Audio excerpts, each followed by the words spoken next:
Today, I'm making 3 levels of lemon pound cake recipes from traditional to gourmet, all guaranteed to make unwanted house guests stop in their tracks. Not a guarantee. Level 1 is basically a traditional pound cake. It's called pound cake in the first place because they used to be made with a pound each of butter, eggs, sugar, and flour. But I don't really feel like making a 4-pound cake today, so I'm scaling it down for a small loaf pan and making a few tweaks to give it a nicer flavor and texture. I'm spraying a small loaf pan and lining it with a sling of parchment paper to make it easy to get the cake out later. I like to fold the edges of the parchment over the sides of the pan so they don't slip down, and then cut off the excess so it doesn't get all burny in the oven. I'm whisking together some all-purpose flour, salt, and baking powder. I have some regular sugar in a bowl here, and I'm zesting a lemon directly over it. Whenever I use lemon zest in a recipe, I always rub it into the sugar to get as much flavor out of the zest as possible. I'll use the juice to make some glaze for the cake later. The lemon-infused sugar goes into the bowl of a stand mixer. And yes, you could just do the whole rubbing the zest into the sugar thing right in the stand mixer bowl and save yourself some dishes, but it was hard to show on camera, so I did it in a separate bowl. In goes the room temperature butter, and I'm going to cream them together until light and fluffy. Next, I'm adding the room temperature eggs and a yolk, gradually one at a time, beating well before adding the next one. It's really important that the eggs are room temp and added slowly, otherwise the cake batter could curdle. Ask me how I know. Then I add some vanilla and lemon extract and some sour cream and mix that in until it's nice and smooth.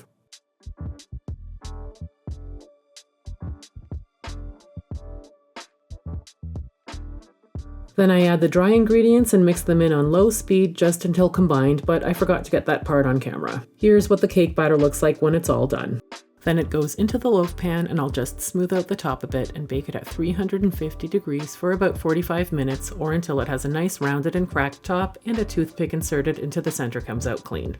I'll just leave it to cool in the pan for about 10 minutes, then carefully lift it out onto a wire rack to cool completely. While the cake is cooling down, I'll make a simple glaze with powdered sugar, some juice from the lemon I zested earlier, and a pinch of salt. I'm just whisking that together, and it turned out a little too thick for my liking, so I'm adding another little splash of lemon juice to thin it out. Perfect. I'm pouring that all over the top of the cake and letting it drip down the sides.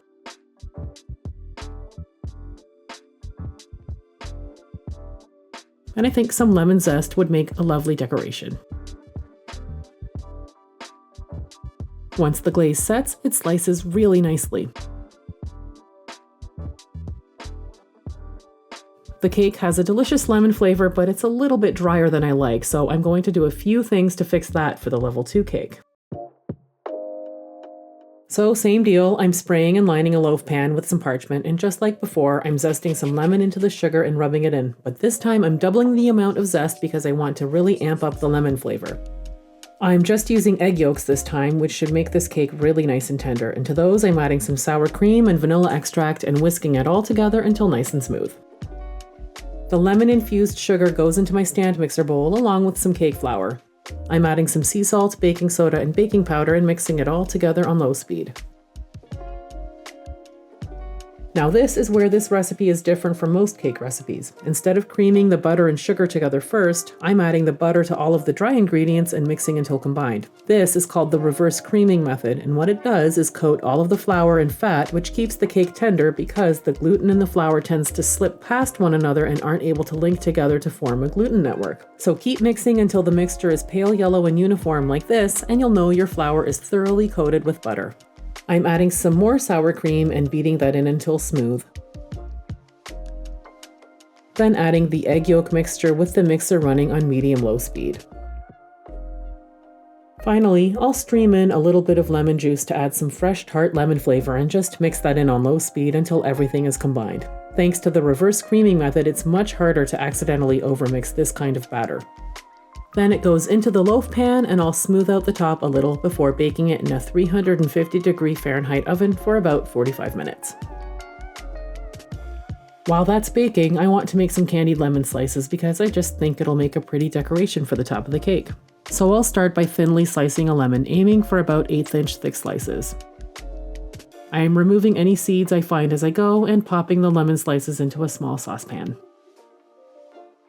I'm boiling the slices for a couple of minutes and then draining out the water. This removes bitterness and helps the lemons keep their bright yellow color. Now I'll make a simple syrup with equal weights of water and sugar. Once it's boiling and the sugar has dissolved, I'll carefully place the lemon slices in. I'm trying to get them in a single layer so they all cook evenly. Then it's just a matter of simmering the lemons in syrup on medium-low heat until the slices turn translucent and the syrup is foamy. I'm putting the slices on a lined baking sheet until they cool down completely. The sugar syrup is now infused with lemon oil and is super flavorful, so I'm going to save it to use for something else. About 10 minutes before I think the cake will be done baking, I'm going to make some lemon syrup to soak the cake with. I used the lemons I zested earlier to squeeze some lemon juice and added an equal weight of sugar to it. That gets boiled just until the sugar dissolves. The cake is done baking and has a nice golden brown and cracked top, and a toothpick inserted into the center comes out clean. While the cake is still hot, I'll use a toothpick to poke holes all over and then brush about 2/3 of the lemon syrup over the top.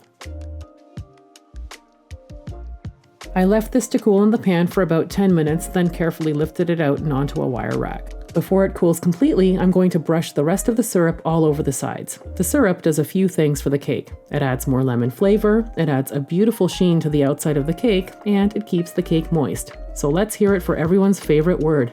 Moist. Once it completely cools down, I'm going to make another lemon glaze. Just like before, I'm using some juice squeezed from the lemons I zested earlier. This time I'm also adding some melted butter, which will make the glaze set a little softer and add a richer flavor. I'm adjusting the thickness of the glaze by adding more lemon juice a little bit at a time. This time I want it to be really thick, almost like a frosting. Now I'll spread it just over the top of the cake and give it a bit of a swirl. I'm picking out the nicest candied lemon slices and arranging them in a line over the lemon glaze. I think it looks really nice, but let's see how it tastes. Turns out the candied lemon slices kind of get in the way of making nice slices of the cake, so if I made this cake again, I'd probably cut the lemon slices smaller so I can slice the cake between them. But for now, I'll just scoot this slice out of the way and try to get one nice slice for the camera. There. I really love how this one turned out. The cake is so flavorful with a really tender and moist crumb, and I love the thick and soft layer of lemon glaze on top. This is already pretty great, but I have some ideas for how to elevate the lemon pound cake into something a little more gourmet. For level 3, I want to play more with texture and flavor for a really unique lemon pound cake. I'll start by thoroughly spraying my Bundt pan. I want to get some baking spray on all the sides and into every crevice to make sure the cake comes out cleanly. For this cake, I'm going to take some preserved lemons I've been fermenting for the last few months and blend them into a smooth paste. Preserved lemons are amazing and somehow smell even more lemony than lemons do. They're also salty and have a slightly savory taste to them, so I'm excited to see what they'll do to enhance the flavor of this lemon pound cake. I have to give a shout out to Samin Nosrat and her latest book, Good Things, for giving me the idea to do this. While this recipe is original, it was definitely inspired by her book. I'm just taking the lemons out of the jar and removing the seeds as I go and putting everything into a blender.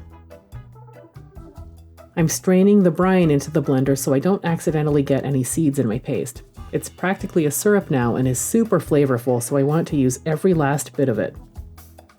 I'm just blending it into a nice smooth paste and transferring it into a glass jar. I'm only going to use a bit of it for the cake, and the rest should keep in my fridge for about a year or so. Alright, back to the cake. You know the drill. Zest some lemons into sugar and rub the zest in to get all of the flavor out. Now I'll whisk together some sour cream, a bit of that preserved lemon paste, lemon juice, and vanilla extract. The lemon sugar goes into the bowl of my stand mixer. I'm using the reverse creaming method again, so in goes some all-purpose flour, along with the salt, baking soda, and baking powder. I'm mixing these on low speed just to combine, and I'm getting a feeling that this bowl is going to be too small for this recipe. But let's add the butter just to make sure. Yep, definitely too small. So this is all going into my other mixer, which is way bigger. If you're making this and you don't have a large stand mixer, you could use a large mixing bowl and a hand mixer instead. I'm going to mix this on medium speed until the dry ingredients are completely coated in butter. It took me about 4 or 5 minutes to get to this point. And as usual, the room temperature eggs get added 1 at a time, or 2 if your eggs are as rebellious as mine. I'm beating between each addition until each egg has just about disappeared into the batter, then beating for another minute or so after the last egg. It should be fluffy and silky smooth like this. Finally, I'll add about half of the wet ingredients, beat them in, and add the rest and beat until combined.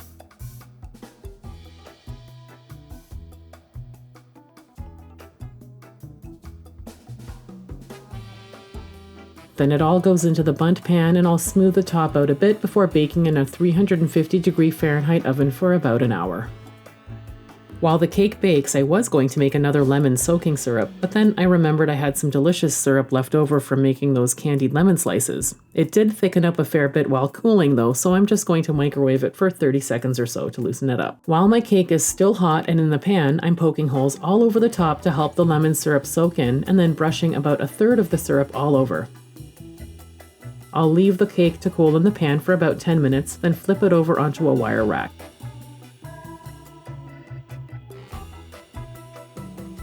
And while it's still warm, I'm going to brush the rest of the syrup all over the sides.